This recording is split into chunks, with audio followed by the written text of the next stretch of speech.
Bismillahirrahmanirrahim. Assalamualaikum warahmatullahi wabarakatuh. Perkenalkan, nama saya Yogi Hermawan dari Prodi Pendidikan Ekonomi Malang B. Yang saya hormati kepada Bapak Dahlan selaku dosen pengampu dari mata kuliah dasar pendidikan. Di sini saya akan mempresentasikan atau memaparkan materi dari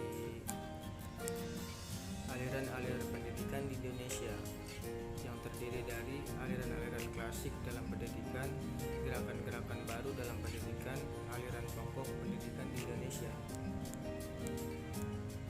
Yang pertama, aliran pendidikan di Indonesia terdiri dari dua.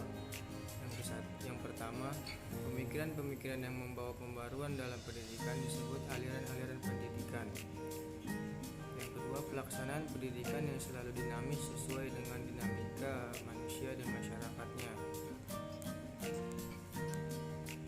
Aliran-aliran klasik dalam pendidikan terdiri dari 4 bagian. Yang pertama, teori empirisme, yang kedua teori nativisme, yang ketiga teori konvergensi, yang keempat teori naturalisme. Teori empirisme oleh John Locke pada tahun 1704 sampai 1932 yang berisi dari kata empiri yang berarti pengalaman. Aliran empirisme atau environmental menyatakan bahwa perkembangan seorang individu akan ditentukan oleh pengalaman-pengalaman selama perkembangan individu tersebut. Pendidikan pun termasuk pada pengertian pengalaman seorang individu.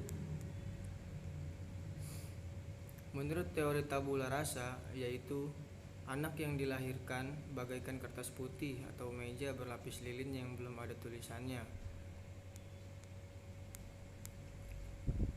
Sedangkan dari aliran nativisme, Schopenhauer pada tahun 1788 sampai 1860 yang berisi dari kata nati yang berarti terlahir.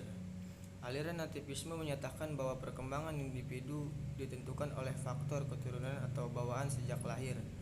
Nativisme percaya bahwa jika anak mempunyai bakat jahat, maka ia akan menjadi jahat. Tetapi jika anak memiliki bakat baik, maka ia akan menjadi baik.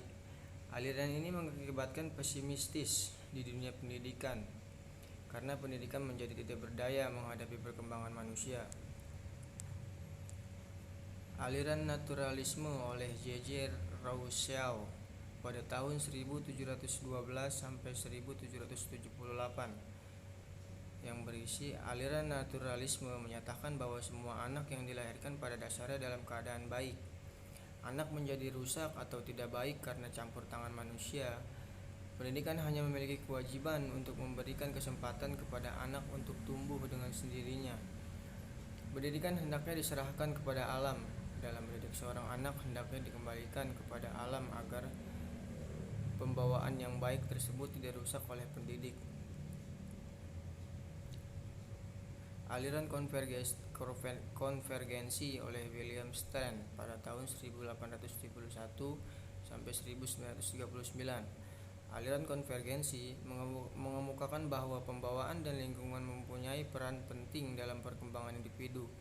Aliran ini berpendapat bahwa anak telah memiliki pembawaan baik dan buruk sejak lahir ke dunia. Perkembangan selanjutnya dipengaruhi oleh lingkungan. Gerakan-gerakan baru dalam pendidikan. Yang pertama, pengajaran alam sekitar. Yang kedua, pengajaran pusat perhatian atau centres de interet. Yang ketiga, sekolah kerja. Yang keempat, pengajaran proyek. Pembelajaran alam sekitar.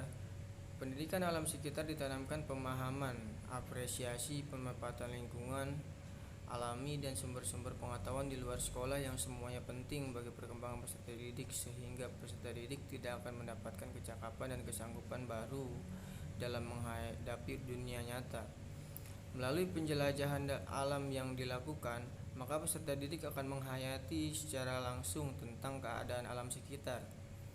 Belajar sambil mengerjakan sesuatu dengan serta-merta memanfaatkan waktu senggangnya. Pengajaran pusat perhatian atau centres de interet ditemukan oleh Ovide de Crowley. Pengajaran disusun menurut pusat perhatian anak. Dari pusat perhatian ini kemudian diambil pelajaran-pelajaran lain. Dalam pengajaran ini, anak selalu bekerja sendiri tanpa ditolong dan dilayani. Sekolah kerja. Sekolah kerja dikembangkan oleh George Kerschensteiner. Bentuk sekolah untuk menjadi warga negara yang baik, yaitu mendidik anak agar pekerjaannya tidak merugikan masyarakat dan justru memajukannya. Oleh karena itu, sekolah wajib menyiapkan peserta didik untuk suatu pekerjaan. Pekerjaan tersebut hendaknya juga untuk kepentingan negara.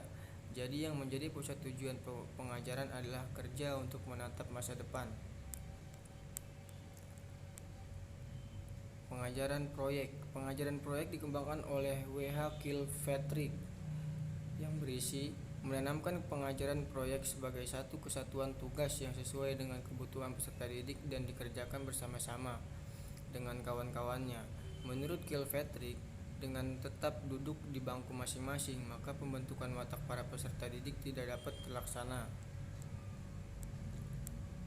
Berikut ini adalah aliran pokok pendidikan di Indonesia. Taman Siswa INS atau Indonesia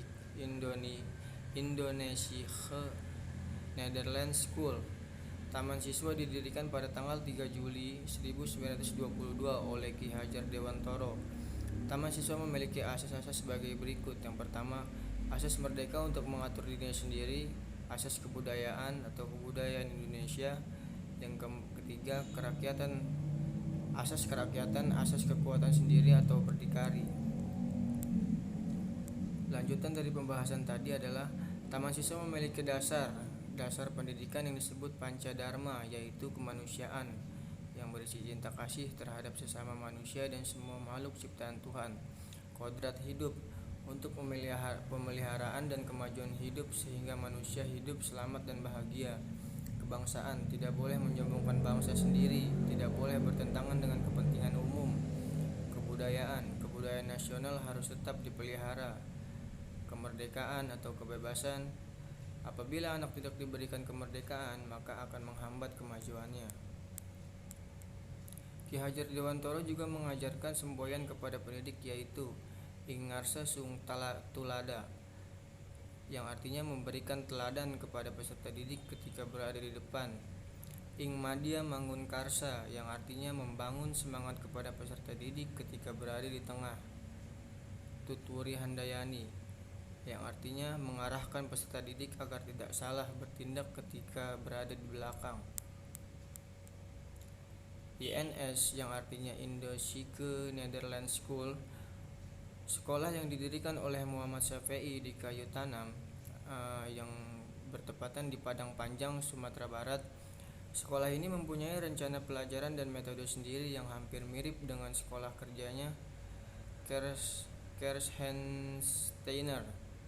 Syafi'i berpendapat bahwa dengan belajar sendiri watak peserta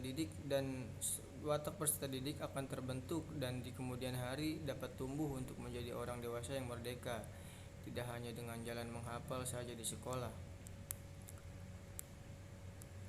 Baik, itulah tadi presentasi dari saya, kurang dan lebihnya mohon maaf. Akhirul kalam, wassalamualaikum warahmatullahi wabarakatuh.